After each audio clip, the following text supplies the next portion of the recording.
ازيك شباب، عاملين ايه؟ معكم ميخو، اهلا بيكم في فيديو جديد. والنهارده هشرح لكم قصة حياة الجد ماكس من البداية للنهاية. بس قبل ما نبدأ الفيديو يا ريت تصلي على النبي عليه افضل الصلاة والسلام، وتشترك في القناة لو انت مش مشترك. ويلا بينا على الفيديو. ماكس تينيسون، وهو يبقى جد بن تينيسون وجوين تينيسون، لكن هل الشخص ده مجرد جد عادي؟ بصراحة كده لا. اول ظهور للشخصية دي كان في اول حلقة من بن 10 كلاسيك، وهو بصراحة كده يبان عليه كأنه جد عادي، ولكن المظاهر خداعة يا صديقي العزيز، لان الجد ماكس بعد ما الام تريكس نزلت الكوكب وبن لقاها، قدر يعرف فصيلة هيت بلاست اللي بن كان متحول لها. Think he's gonna stay a monster forever? He's not a monster. He's an alien.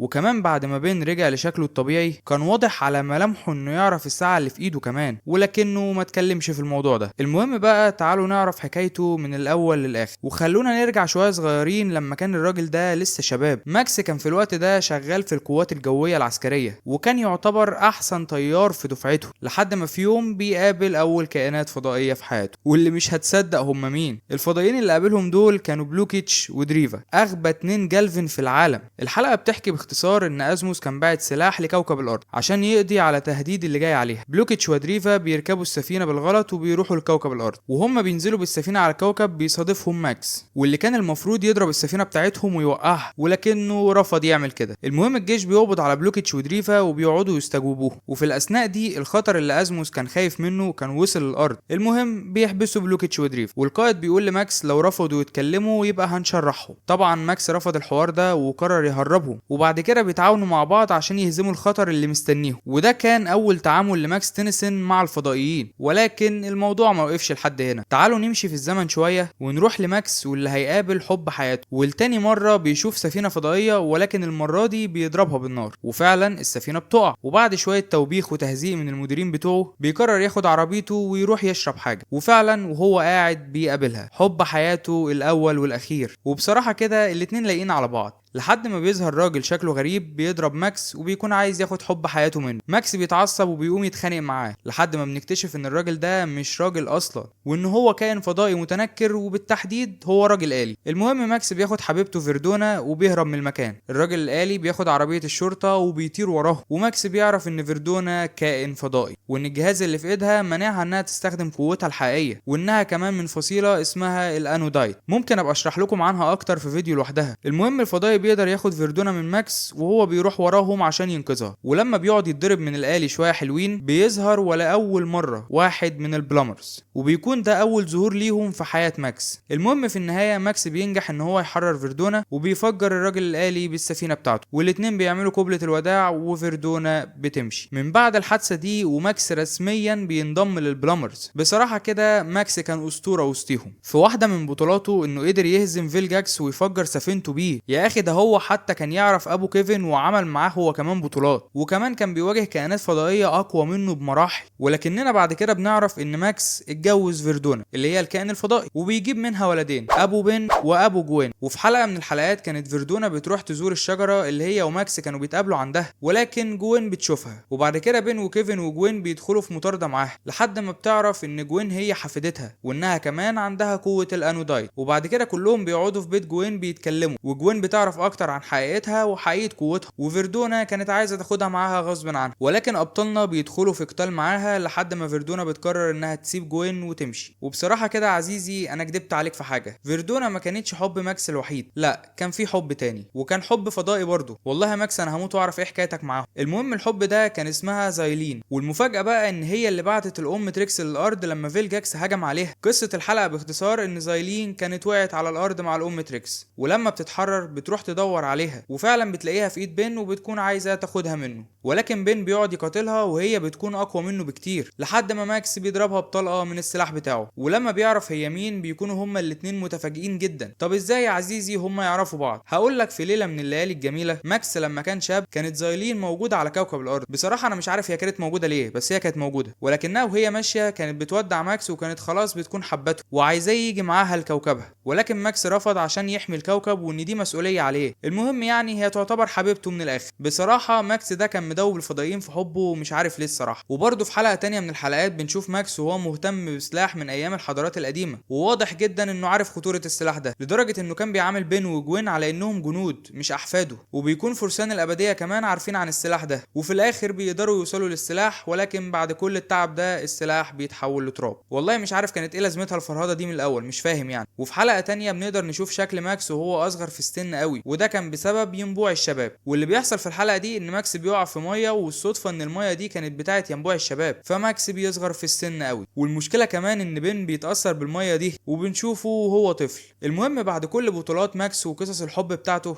ازموس كان خلاص عمل الام تريكس وكان عايز يبعتها للاسطوره بتاعتنا ماكس، ولكن كلنا عارفين ان بين هو اللي بيلاقيها. بس في عالم موازي جوين هي اللي بتلاقي الام تريكس في الاول، وفي اخر الحلقه وهم بيواجهوا فيلجاكس الام تريكس بتتخلع من ايد جوين وماكس هو اللي بيلبسها، وبيتحول بعد كده الابجريد وبينقذهم هما الاثنين. المهم بعد كل الحوارات دي ماكس بيقرر يمسك قاعده البلامرز اللي في كوكب الارض، وبيصبح الماجستير ماكس تينيسن، وهم بيكونوا عباره عن شرطه فضائيه على كوكب الارض. وفعلا الدنيا بتبقى تمام لحد ما بنوصل للمستقبل، واللي بيحصل ان ماكس تينيسن خلاص كبر وعجز وبقى ماجستير متقاعد، واللي بيمسك القاعده مكانه هو روك. وبين بيكون اتجوز من كاي وبقى عنده ابن اسمه كين. وفي الحلقه دي مالتروين كان عايز يسرق حاجه من القاعده وبيبعت رجالته عشان يجيبوها، وفي وسط الحوار ده كله واحد من رجاله مالتروين بيحرر الدكتور انيمو عشان يشتت ماكس ويبعده عن طريقه. ولكننا بنشوف ماكس بعد ما عجز ووصل للسن ده لسه بلياقته وقدر يواجه الدكتور انيمو بكفاءه، وده معناه ان ماكس تينيسن حتى بعد ما يوصل لسن ال100 لسه يقدر يواجه الفضائيين الاقوى منه. وبكده نكون عرفنا قصه الماجستير ماكس تينيسن. وبصراحه كده حياته ما كانتش مجرد حياه عاديه، كانت كلها بطولات وانفجارات. وبس كده، كان معاكم ميخو، سلام.